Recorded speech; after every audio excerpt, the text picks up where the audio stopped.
وما بجمعه عنيت قد كمل نضمن على جل المهمات اشتمل الشيخ وحي مركم من أمير شيء ويجينا على الدعوير وما صلى الله على أفضل من لحضرات مولى قولوا يا عماد مدحوك مرادي أبشر عندي رضا أنا جزيلا صلى الله على أفضل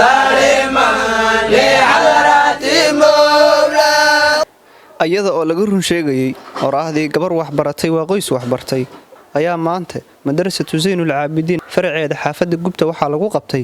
xaflad qurux badan oo lagu afmeerayay kitaabka alfiyaha kana mid ah kitaabada ugu waaweyn ee cilmiga Carabiyada arday iskugu jirtay rag iyo dumar hase ahaatee ay gabdhuhu badnaayeen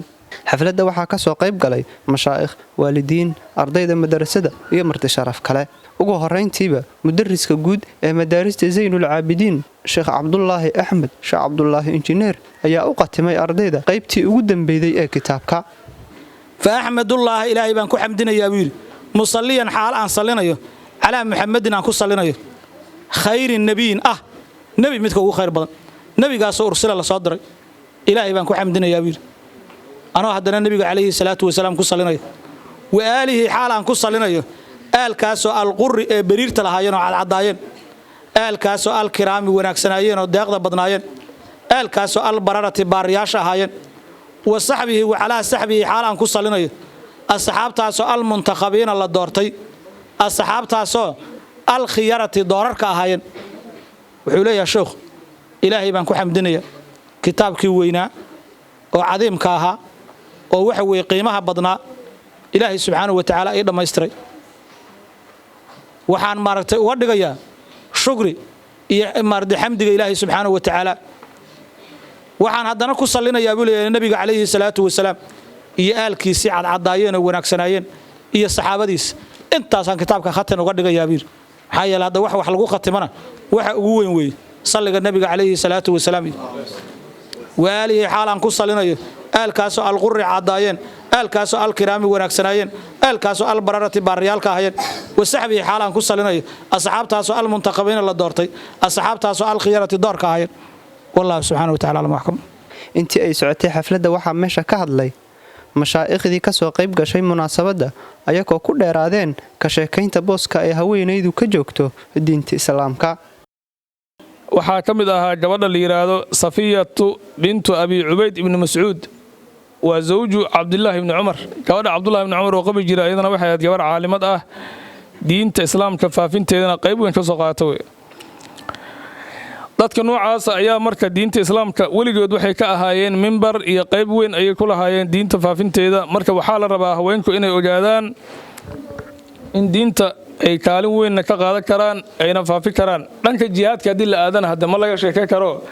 awwalu imra'atin qatalat mushrikan waxay ahayd wahiya imra'atun mu'minatun muslimatun saxaabiyatun gabadhii u horeysay ee nin gaala disha oo yahuudi ah waxay ahayd gabar ليرادو صفية بنت عبد المطلب رضي الله تعالى عنها وعمة النبي عليه الصلاة والسلام إعداد النبي أياد شيء غزوة الخندق أي كل شيء قال مرك ومال النبي عليه الصلاة والسلام وقبلها ضمرك يا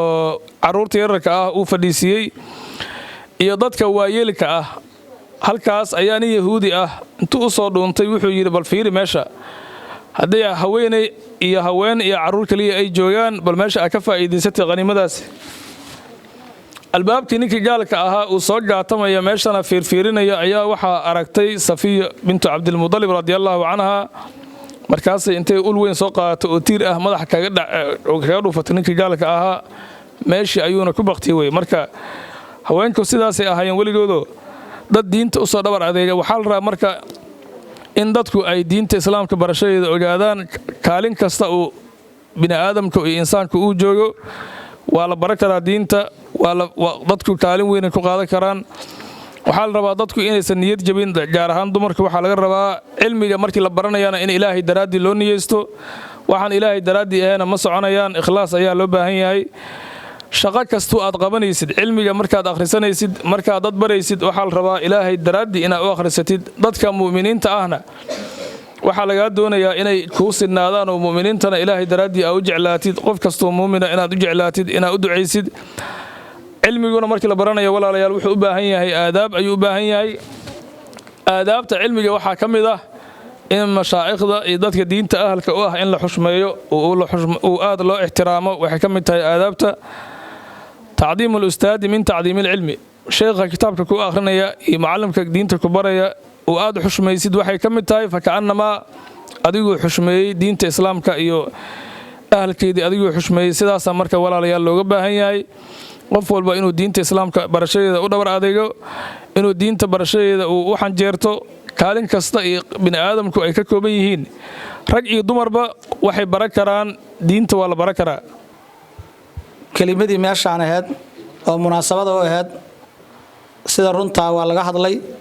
waqtiguna waa gaaban yahay. sheekh maxamed baa ka hadlay. awalan horta waxaan u hambaliyeynaynaa oo aan bagaajinaynaa dadka uu kitaabkan u dhammaaday. kitaabkaani waxa weeye waa kitaab weyn, waa kitaabka yidhaahdeen maa zaala naxwu majnuunan xataa qacadahu ibnu maalik fii alfiyatih. naxwuhu inuu waalan yahay kama uusa zuulin ilaa ibnu maalik uu salka uga dhigo. qoftu runtii kitaabkan ilaa ay ka xifdiso qawaaciddu uma sugna. hadday waxa weeye qadri akhrisata iyo hadday shuduur akhrisata iyo hadday waxa weeye kawaakib maartay akhrisata mutamimka kitaabka la yiraahdo iyo si kastay u akhrisato kitaabaha nasriga ilaa kitaabkan ay ka xifdiso oo kitaabkan ay ka akhrisato ayada dhan waxa weeye waa naxwaheedu naxwo mustaqira ma. laakiin se markay kitaabkan qoftu akhrisato waxa weeye waa naxwo socda, waa qof waa naxwiyo logaynayo weey. maxaa yeelay cilmigii naxwaha ahaa kunkaas bayd ayuu ku kulmisan yahay. cilmigii dhammaan markaa xambaarsanta haddaad dariiq socotid, haddaad gurigaagii joogtid, haddaad masaajid joogtid, haddaad madraso joogtid, wax allaa wixii naxwaha aa u baahan tahay qalbigaagay ku soo xaadirsan yihiin. maxaa yeelay kitaabkan baa xifdisanta. marka horta kitaabkaani muhiimadaasuu leeyahay. waa naxwaha junuunkiisa iyo waalidiisa kitaabkaana looga baxaa. mar allaa markii kitaabkan qofta akhrisato waxa weeye naxwaheedii wuu fadhiisanaya. guntii iyo gunaanadkii xafladda ayaa waxaa meesha ka hadlay ardaydii uu u dhammaaday kitaabku ayaa koo cabiray heerka dareenkoodu maanta yahay, sidoo kalena soo bandhigeen qaar ka mid a kitaabkii ayagoo ku subcinaya. waxaan inta ka salaamaa saxaafadda sharafta leh oo maanta duubaysa xafladan quruxda badan leh oo lagu soo khtimay kitaabka weynaa alfiyatu ibnu maalik hadiyuudin tv. awalan waxaan u mahad celinayaa horta ilaahay subxaana wa tacaala oo noo makaniyey inaan kitaabkaas bilaabano dhammaysano si nabada deganaana nabdooni alxamdulilah rabbilcaalamiin ayaan leenahay. taaniyan waxaan u mahad celinayaa mashaaikhdeenii juhdiga dheer nagu soo bixiyey intaa noo soo dulqaadanayay ayaan u mahad celinayaa. waxaan leeyahay jasaakallaahu khayran khayraljazaa. ilaahay aan ku abaalmariyo wax qof bilaadan lagu abaalmariyo wax u wanaagsan oo ah jannadiisa iyo ridihiisa. mar kale waxaan u mahad celinayaa ardada daalibaadka oo kitaabkaas inay intay bilowdaan dhammaystaan juhdigaas ku bixiyey oo intaas u dulqaadanayay iyo waalidiintoodii iyo axbaabtoodii garab taagnaa oo juhdi ku bixinayay ayaan u mahad celinayaa. mar labaad waxaan u mahad celinayaa saxaafadda sharafta leh oo duubaysa xafladan quruxda badan hadiyuudin tv. waxaan leeyahay waa mahadsantihiin, aad iyo aad ayaad u mahadsantihiin sida quruxda badan xafladda u duubaysiin. aad ayaan u faraxsanahay haddaan nahay ardada daalibaadka oo kitaabkan alfiyatu maalik u dhammaaday.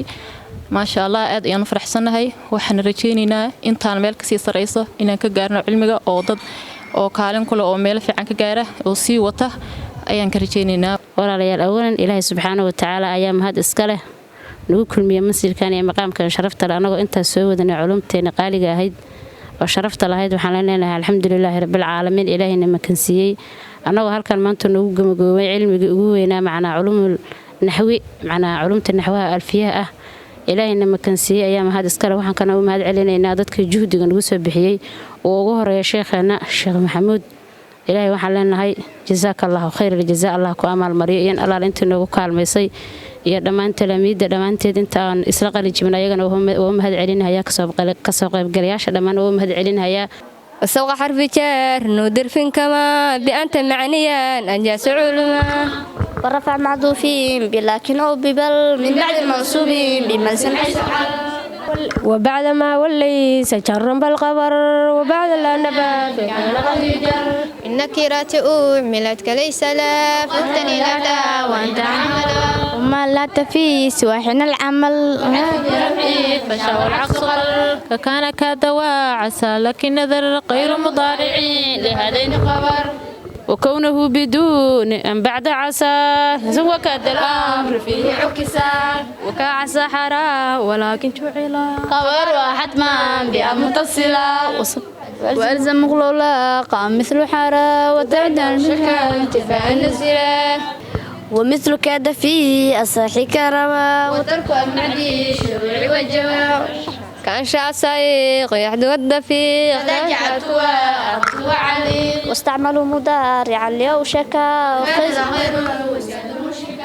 dhammaadkii xafladda kadib waxaan si gaara ula hadalnay sheekh maxamuud cabdi wehliye ahna mudariskii ardayda muddo u soo akhrinayay duruusta miradhalkeeda maanta aynu u jeedno asigoona uu mahad celiyey mashaaikhdii iyo marti sharafkii ka soo qayb gashay xafladda waxaan joognaa maanta qatinkiisii iyo gabagabadiisii waxaa nagala soo qayb galay mashaayikh aad u fara badan xer iyo dulaab iyo xabaab fara badan ayaa nagala soo qayb gashay dhammaan waa u mahad celinaynaa iyo waalidiinta nagala soo qayb gashay ilaahay subxaana wa tacaala waxaan leenahay ajir fara badan ilaahay ka siiyo ilaahay subxaana wa tacaala ayaana ku mahadsan kitaabka bilaabidiisa iyo qatinkiisaba noo suurtageliyey xafladan quruxda badan ee noogu dhacday meeshaan dadkii soo agaasimay iyo intii kasoo qayb gashay dhammaan waa u mahad celinaynaa mahad celin kadib waan u ducaynaynaa ilaahay subxaana wa tacaala waxaan leenahay ajar fara badan ilaahay ka siiyo haadaaba madaarista zaynul caabidiin ayaa looga bartay inay soo saarto jiil ku tilmaaman qaybaha kala duwan ee cilmiga maxamed cabdi cadde hadyudiin t v magaalada muqdisho